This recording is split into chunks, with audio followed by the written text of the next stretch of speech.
Everyone, আজকে ছিল সরস্বতী পুজো। তো সকাল সকাল রেডি হয়ে শাড়ি পরে আমি চলে গেছিলাম শিলিগুড়ি কলেজে। আমরা এখন ঘুরতেছি। আজকে আমাদের এখানে সরস্বতী পূজা, মানে আমাদের এখানে না, আজকে সরস্বতী পূজায়। হ্যাঁ, আমি বর্ণালীদের কলেজে এসেছি। এখানে ঠাকুর দেখাবো তোমাদেরকে। ওই ঠাকুরগুলো তো দেখাইলি না, হাঁকাও ভুলে গেছি। আমি ভূমিকাকে কখন থেকে বলছি চ্যানেলটা মনে হয় আমার, ওর না, ওখানে হাঁকাও না।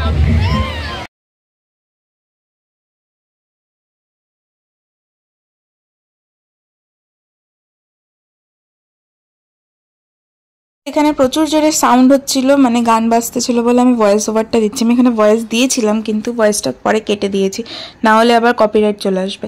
তো এখানে দেখো অর্ক বলতেছে তুই কি ভ্লগ করতেছিস? আমি বললাম হ্যাঁ। তখন বলে যে আমাকে এই ক্লিপটা নিবি না। আমি বললাম কেন নিব না, আমি তো সব ক্লিপই দিয়ে দিব তোর। তো এই মজা করি আমরা সব বন্ধুরা থাকলে একসাথে, মানে সবাই সবাইকে রোস্ট করা ছাড়া কিছু বুঝি না। তো এখানে বর্ণালীকে দেখো এখন তো আমরা ফুর্তিতে, ও তো আলাদাই ফুর্তিতে থাকে। তো আমরা এরপরে আবার আরও ডান্স করছিলাম, সেই ক্লিপগুলো নেই, তোমরা দেখলে পরে বুঝতে পারবে আমরা যা মজাটা করি, বা কেই বা ভিডিও করবে তখন আমরা এমন নাচাতে থাকি, তখন আমাদের ব্লগ করার কথা মনেই থাকে না। আর দেখো তোমাদেরকে আমি দেখাচ্ছি যে পিছনে কত ভিড় হয়েছে শিলিগুড়ি কলেজে আজকে। তো আমি এখানে বললাম দুর্গাপূজা লাগছে। তো এখানে শিবমকে দেখো চুলে কালার করছে, তাই আমরা ওকে সবাই আজকে ও শিবমকে বেশি রোস্ট করছি যে তোকে ছাপড়ি লাগতেছে, বাট ঠিক আছে কোনো ব্যাপার না, সবাই চুলে কালার করে। তারপরে হঠাৎ প্ল্যান হলো যে আমরা খেতে যাবো, তো আমরা টোটোতে করে যাতে। কি বললি? যাদের দাঁত থাকে না তারা দাঁত গাইস, অর্ক দাঁত ফোকলা। আমার বন্ধু কি বলছিল বলতো, মানে কি তোমার সামনে দাঁতগুলো নাই নাকি বলছিল। দেখো সামনে দাঁতগুলো ঢুকানো থাকে না, হইতেই পারে। ইঁদুরে যেমন ই কর তো ই, ওই ই কর ই কর। এটাও ক্যামেরা বাঘার মতো করে বাঘা। আরে আমি সেদিনে বলতে চাইছিলাম তোমাদের কাছে খাবো না আমরা চা, খাবো না আমরা। হ্যাঁ চলো গাইস, এখন আমরা খেতে যাচ্ছি। ওই একটু চুপ কর, একটু চুপ কর গাইস। আমরা এখন যাচ্ছি খাইতে, একটু পেট পূজা, তারপর আইসা আবার ওই সায়ন না এরকম কি জোরে চিল্লাইলাম। ওই ছেলেটা কি? যে আমরা রেস্টুরেন্টে এখন চলে এসেছি, আর এখানে সবাই ওয়েট করছি খাওয়ার জন্য। অনেক খিদা পেয়ে গেছিল গাইস। বর্ণালী দাম বেশি, আমাদের কাছে তো পয়সা নাই।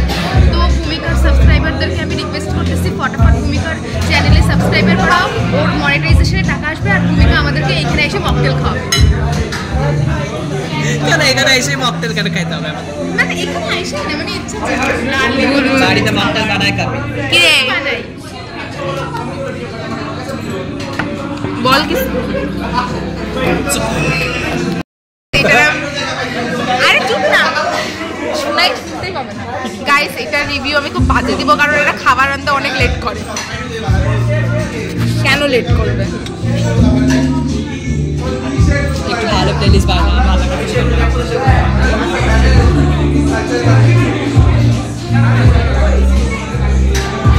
তো খাওয়া দাওয়া হয়ে যাওয়ার পর চলে আসলাম আমরা আবার কলেজে বিকালবেলা। তো এখানে বয়েজ স্কুলের ঠাকুরটাও তোমাদেরকে দেখিয়ে দিলাম। গাইস আমরা চলে আসছি আমার শিলিগুড়ি কলেজে রাতের বেলা। লাইটিং দেখতে এসেছি আমরা, এই সবাই আছে। আর একটা মেয়ে এগুলো দেখলাম। কি না না আর দেইজা আজকে ওই যে নারীদের থেকেই বোঝা যায় প্রত্যেকের নজর খুব খারাপ। এগুলো আমি ব্লগে দিয়ে দিব। শোভের রিসেপ্টর নারীরা আর তো পাওয়ার না।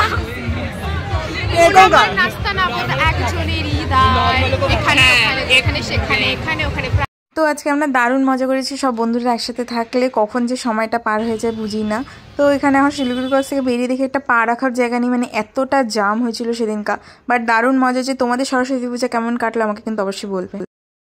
আজকের ব্লগটা এইটুকুই ছিল। আসলে তোমাদের ব্লগটা দেখতে ভালো লেগেছে, আর ভালো লাগলে কি করবে জানো তো লাইক কমেন্ট শেয়ার সাবস্ক্রাইব করে দিও। দেখা হচ্ছে তোমাদের সাথে next blog. Till then tata.